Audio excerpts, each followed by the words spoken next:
It's nonsense. I was trying to record this, but I recorded it in the wrong way, so I have to make it again. And probably it's gonna be shorter than the original. The original was 11 minutes, and yeah, there were a lot of things at the same time, and it was very confusing. And I need to look at the camera. So, how you doing? It took me 2 weeks to upload something. Why? Because last week I got sick, and my throat was killing me. For real, it was horrible. The first day was awful. I could barely talk. I could barely eat. I was tired out of nowhere. And yeah, that was bad, bad, bad. I still have some in my nose. And this week, my computer screen decided to not work. So I have not been able to use my computer beyond trying to get music into my phone because I had to cancel my Spotify premium because I am getting more wallet empty by the day. I hate it. Moving on. I was talking about 3 things in the original video I recorded. And I'm gonna mention it now because I might get lost in the way.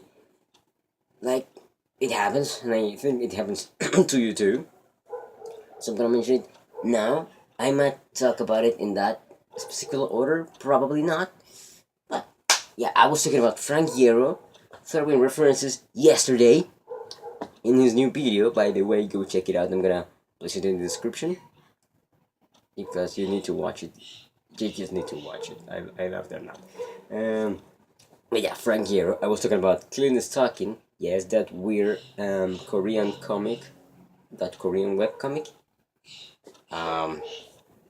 It ended yesterday. It apparently ended bad, but there was no other way for that to end, anyways.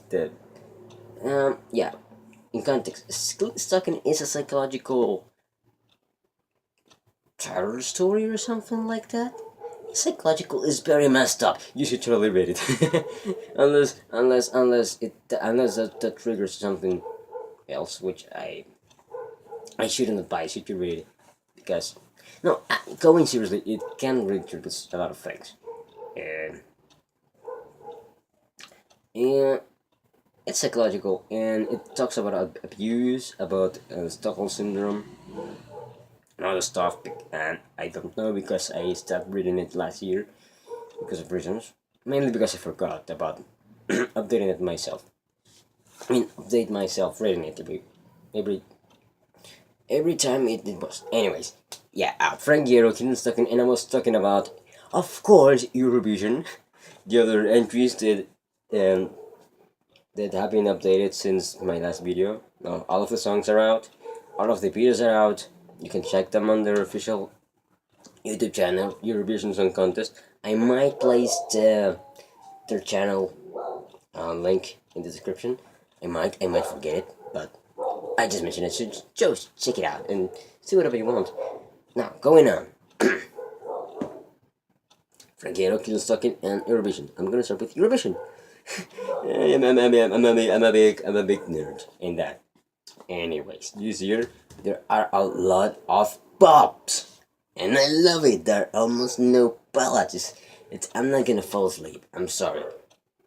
Ballads are cute, pearls are deep, and they totally deserve the recognition they have every year.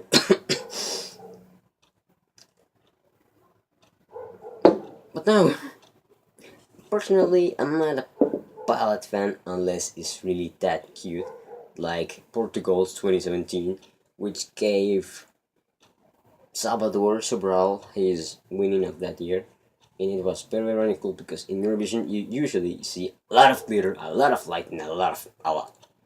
And that year, the winner, 2017, was Portugal, and Portugal's entry for that year, it was sober, it was simple, it was just a man singing, and it was beautiful. It was like a Disney song. I can understand it because I don't speak Portuguese, of course. Well, of course, anyways, I don't speak Portuguese, and it was beautiful. And that was it's just really fun. That means this year's entries, there are a lot of entries. There are some countries that I'm honestly they're good songs, but they're boring. I mean, I like them, but not that much. And that happens every year. There are a lot of songs that are cool songs, deep songs, good songs, and I don't know where to choose. It's because I like this song, but not as much as this and this and this and this and that. And this year is gonna be a challenge for everyone. I mean, everyone. The public, the jury, the hosts. I don't know the hosts. I have not checked anything on them. They seem pretty normal, but that might change. That nobody will ever beat Petramid and Mas Sevelo 2 years ago. Love, peace, peace, that will never be. I don't even remember the word, but nobody will ever defeat that song. And the song was not even competing, and if it did, it would have totally won, because it was perfect.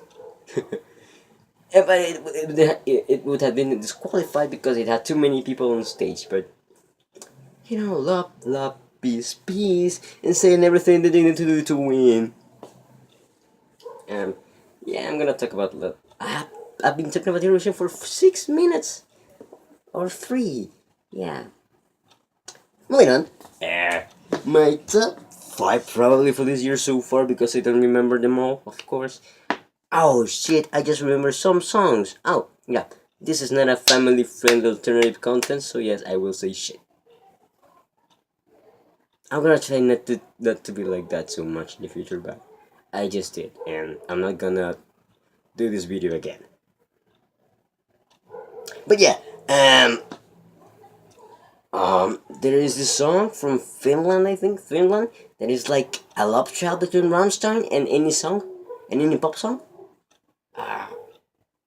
The name of the song is in Finnish, I think. I don't remember the name, but it sounds just like that. Like Rammstein and a pop song had thingies, and they had that song, and it's awesome. And Jerusalem almost tried to take it out, but no, please don't do it. It's awesome. It's like or something like that. That's that song in no specific place. There is the other song from this Eastern European country that is in their native language. It has the native language and a bit of English, but it's mainly the native language in a sort of traditional sound, in a little bit of rock. You might, if you're in Eurovision nerd, you might already know what I'm talking about. I don't remember the name of the people, but that sound. I might update the description of this video to place the video. And yeah, it's really cool. I loved it the first seconds of listening to it, and I didn't really understand a thing of what they were saying. I still don't know what they were saying. I have to check the lyrics. I should. Moving on, the Finland people, these Eastern European people, which reminds me of another entry I didn't really see at the time, but I know of them. I'm not gonna mention it because I don't know. So, Finland, these people, Spain's entry with this guy called Miki. Miki something else, but Miki with his song La Venda ya cayó y no me acuerdo que sigue. But yeah, that song. Total pop, total summer anthem. I hope it makes it to top 10 at least, even though Spain usually end up in the bottom of the list. Usually, next to Germany and the UK and the Big Five, except for France. France actually does their job. Talking about France, let's talk about Bilal Hassani, which I mentioned in my other video, with their song Raw. I think I'm saying it right. Raw. R-O-I. I don't remember right now. Right now I have the following song, Soldi, by Italy's participant, which name I don't remember, but the guy is half Egyptian and half Italian. And if that's not cool, I don't know what is. And some people have objections about it, but come on, the song is da da da da Soldi, Soldi, da da da. I love it. I've been listening to it in my head, the whole week. It's that good. Now, Finland is people, Spain, Italy, Russia, of course, Sergey Lazarev, and with Scream. It's a ballad, but it's the kind of ballad you actually like. It's powerful, and the video is really simple but really meaningful. and I really want to see that on stage. You should follow Sergey Lazarev on Instagram. He updates some updates on his Instagram, and some of his practices are superb. Like you can see his range, and I would like to sing like this guy. Um, so Russia, Italy, Spain, this country, Finland, and there are more. Oh, France, I have 6 now. There are more songs in my list that I don't remember right now. The guy from the Netherlands, the one I reaction to in my other video, 7, and Zeven. uh, too many things. And that's Eurovision. Not talking about killing and stalking. I stopped reading it because I just stopped reading it. Not because I didn't like it, just because I was doing too many things and I forgot. Ended yesterday. Some people didn't like the ending, but come on, there was no other way for that to end. It was going to end bad. Am I gonna read it? Yes. Am I gonna read all of these numbers in a day or two? Yes, I will. And I will end up very sad and very hurt. As I was saying, the thing is psychological. It talks about abuse. And there are some sexual things going on. And I got really surprised when I first read the thing. Because the person who recommended it to me is not the kind of person you would think of when you think about pretty much a yaoi, a hard yaoi comic with all of that messed up things. It's like, well, this is cool, but I was not expecting this from you. At all. I like you even more now. But I'm so surprised. And that's being stuck. I'm not gonna talk more about it because I've been missing out for over a year. But I will try to go read it after this. Spoiler alert. One of the main characters, which is the biggest bad dude, or the villain, sorry, the villain, he dies suffocated in a hospital bed by a grandma. If you read just the first number of King Stalking, you will see how ironical that is. I am too close to the screen.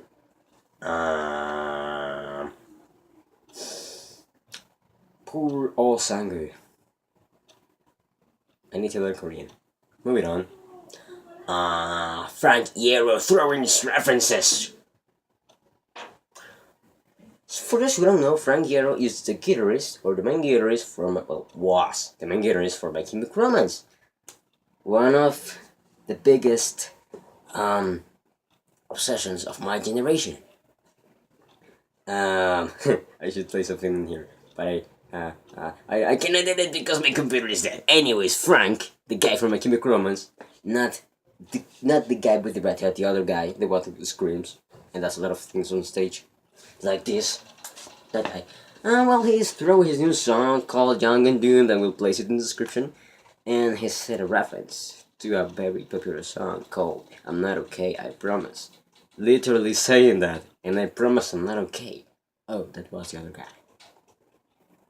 That's in the like in the middle of the video. Yeah, you will check it. Please check it. The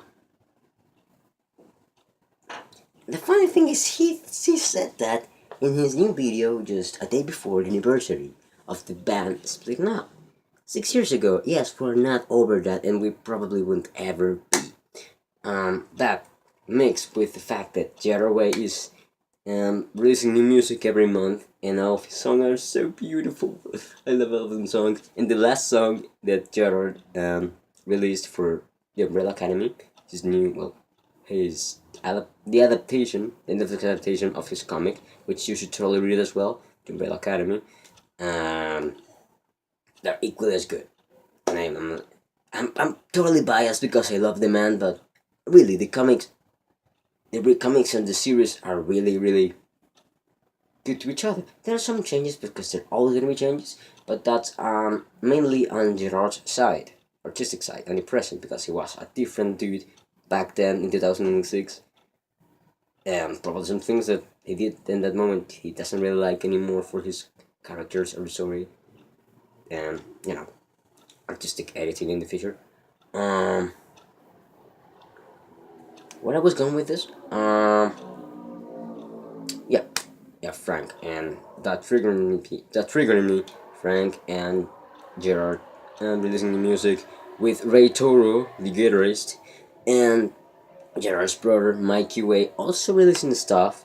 Like the four of them releasing new stuff in this same year, and this year is so important because their last album, Danger Days, in 2011, is set in 2019, this year, and all of the fandom is expecting weird shit to come up. Like if there wasn't already enough weird shit in the world.